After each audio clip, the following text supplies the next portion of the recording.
नमस्कार दोस्तों, आपका अपने चैनल अंजू एग्जाम अकेडमी में स्वागत है। दोस्तों, आप लोग कैसे हैं? हमको आशा और विश्वास है कि आप जहां भी होंगे, जैसे भी होंगे, स्वस्थ और मस्त होंगे। दोस्तों, आज हम लोग पढ़ेंगे ज्वालामुखी के टॉप MCQ। यूपी टीजीटी, यहाँ से यूपी टीजीटी पीजीटी जीआईसी 2026 में ज्वालामुखी से लगभग 3 से 5 सवाल पक्का आने वाला है। 90% स्टूडेंट यही गलती करते हैं कि इस टॉपिक को इग्नोर कर देते हैं। आज मैं आपको वही MCQ कराऊंगी जो एग्जाम में रिपीटेड है, और यूपी टीजीटी पीजीटी का वो तो नेचर है कि वो रिपीटेड प्रश्न ही पूछता है। दोस्तों, यदि चैनल पर नए हैं तो सब्सक्राइब करिएगा, साथ साथ में लाइक शेयर जरूर करिएगा। पहले हम लोग जान जाते हैं कि ज्वालामुखी होती क्या है। तो ज्वालामुखी वो स्थान है जहाँ से पृथ्वी के अंदर का लावा, गैस, राख बाहर निकलते हैं। क्या होता है?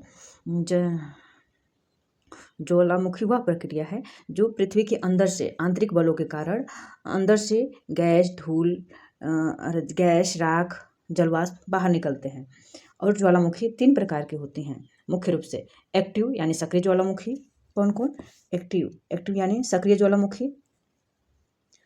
सक्रिय ज्वालामुखी होती है। दूसरा, जिसे सक्रिय को एक्टिव कहा जाता है। दूसरा सुप्त होती है, जिसे डोरोमेंट कहा जाता है। और एक मृत होती है, एक्सटिंक्ट कहा जाता है। ज्वालामुखी कितने प्रकार की होती है? 3 प्रकार की होती हैं। और दोस्तों, जहाँ से मेन प्रश्न आता है उसको देख लेते हैं कि कौन ज्वालामुखी कहाँ पर है। 5 मिनट में इसको देख लेते हैं। उसके बाद हम लोग देखेंगे एग्जाम में जो प्रश्न आए हुए हैं उन प्रश्नों को देखेंगे। पहले रैपिड फायर प्रश्नों को देख लेते हैं ताकि हमें प्रश्न बनाने में अच्छा रहेगा। पहला प्रश्न है, माउंट फ्यूजी कहाँ पर स्थित है? माउंट फ्यूजी एक ज्वालामुखी है। यह कहाँ पर स्थित है? जापान में। यह अंतिम रूप से 1707 में विस्फोट हुआ था। माउंट विसुवियस, तो माउंट विसुवियस कहाँ पर है? तो ये इटली में है। यह एक सक्रिय ज्वालामुखी का उदाहरण है। माउंट एटना इटली में है।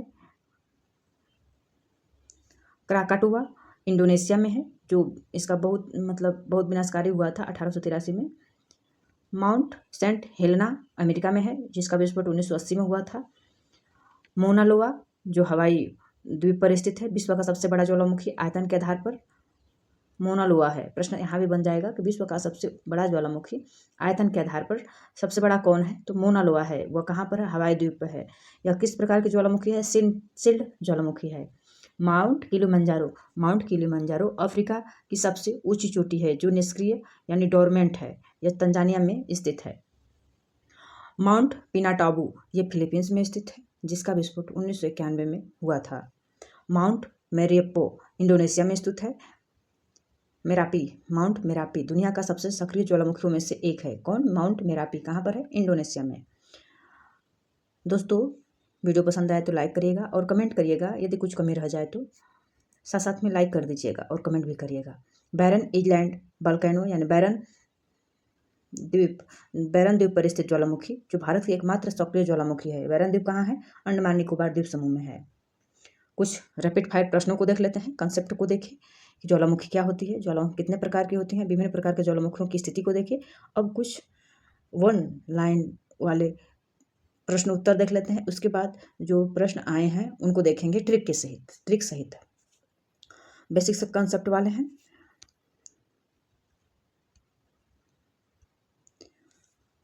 ज्वालामुखी किससे संबंधित है? जल चक्र से, स्थल मंडल से, ज्वालामुखी से, जैवमंडल से। तो ज्वालामुखी कहाँ पर उद्गार होता है? जल में होता है? वायु में होता है? नहीं, स्थल पे होता है। तो पृथ्वी पे होता है। तो स्थल पृथ्वी से संबंधित है। ज्वालामुखी पृथ्वी की आंतरिक क्रियाओं से संबंधित है। ज्वालामुखी से निकलने वाला पिघला पदार्थ क्या कहलाता है? ज्वालामुखी से निकलने वाला पिघला पदार्थ क्या कहलाता है? मैग्मा, लावा, राख, गैस। तो जो ज्वालामुखी से निकलने वाला पदार्थ है जब पृथ्वी पर आता है तो उसे लावा कहा जाता है, और पृथ्वी के अंदर जब रहता है तो उसे मैग्मा कहा जाता है। पृथ्वी के अंदर पिघला पदार्थ को क्या कहा जाता है? तो पृथ्वी के अंदर पिघला पदार्थ को मैग्मा कहा जाता है। सबसे अधिक ज्वालामुखी किस क्षेत्र में पाई जाती है? तो सबसे अधिक ज्वालामुखी पैसिफिक रिंग ऑफ फायर प्रशांत पेटी में, मतलब प्रशांत महासागर के चारों तरफ पाया जाता है। सिल्ड ज्वालामुखी का ढाल कैसा होता है? तो जो सिल्ड ज्वालामुखी है उसका ढाल कम होता है।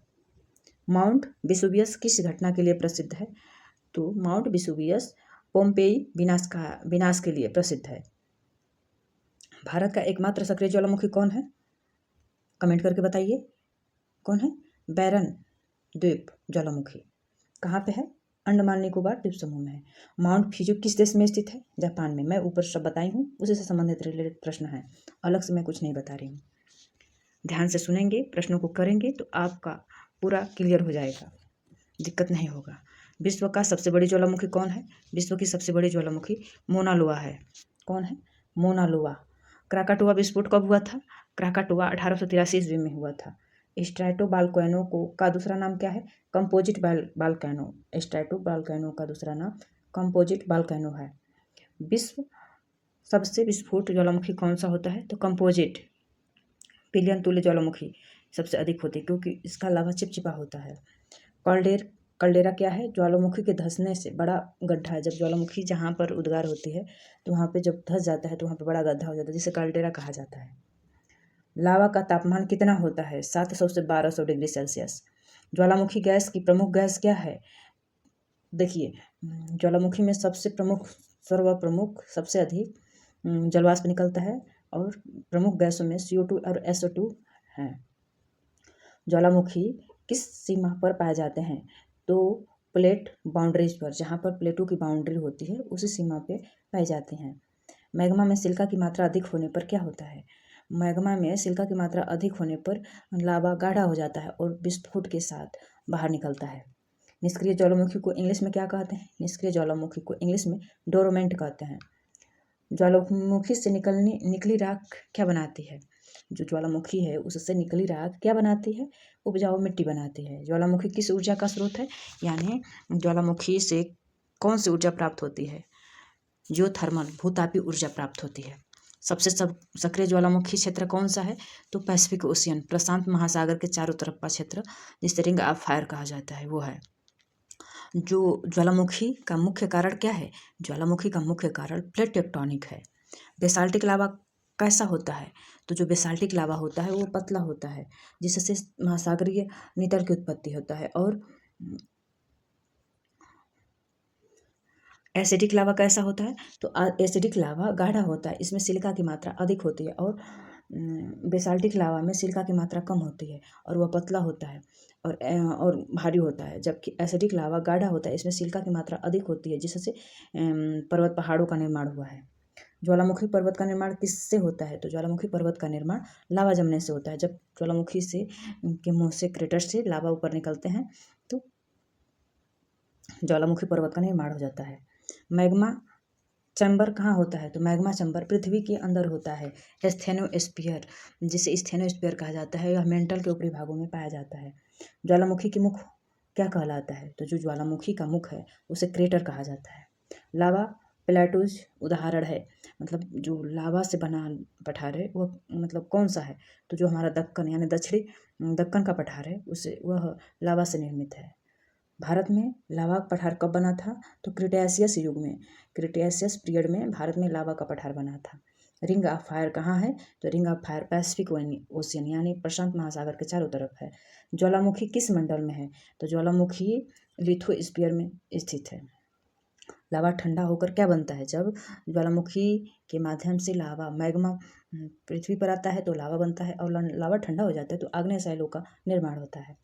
ज्वालामुखी से निकलने वाली गैस CO2, सल्फर डाइऑक्साइड, जलवाष्प है। पृथ्वी की कौन सी परत मैग्मा में आता है? तो मतलब किस परत से मैग्मा आता है? तो मेंटल से आता है, और मेंटल के ऊपरी भाग को एस्थेनोस्फीयर भी कहा जाता है। तो एस्थेनोस्फीयर से मैग्मा आता है। एक्टिव वोल्केनो का उदाहरण Mount Etna, dormant, Mount Kilimanjaro. Extinct मतलब देखिए, एक्टिव मतलब सक्रिय का उदाहरण माउंट एटना है। सुप्त का माउंट किलिमंजारो तंजानिया में स्थित है, अफ्रीका में है, और वो माउंट एटना इटली में है। एक्सटिंक्ट यानी मित्रप्राय ज्वालामुखी, कई प्राचीन ज्वालामुखियाँ हैं जो मृतप्राय हो गई हैं, जिससे उनमें से एक भी बार उद्गार नहीं हुआ है।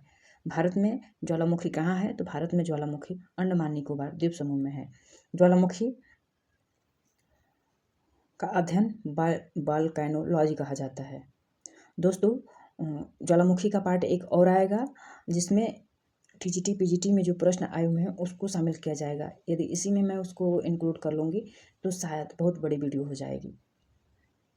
अभी है, और इसके साथ साथ मैं ट्रिक भी बताऊँगी। थोड़ा बड़ा वीडियो हो जाएगा, बना दूँ? कमेंट करिएगा, मैं अवश्य बनाऊँगी। और इस वीडियो को देख लीजिए तो आपका जो भी लाभा से प्रश्न आते हैं कभी भी गलत नहीं होगा। अगर आप चाहते हैं कि 100% पी बाई क्यू, तो अभी सब्सक्राइब करें। यदि आप 100% चाहते हैं कि पी बाई क्यू हो तो आप तुरंत सब्सक्राइब करिए और कमेंट में लिखिए बालकैनो, ताकि मैं उस पर ध्यान दे करके बनाऊँ।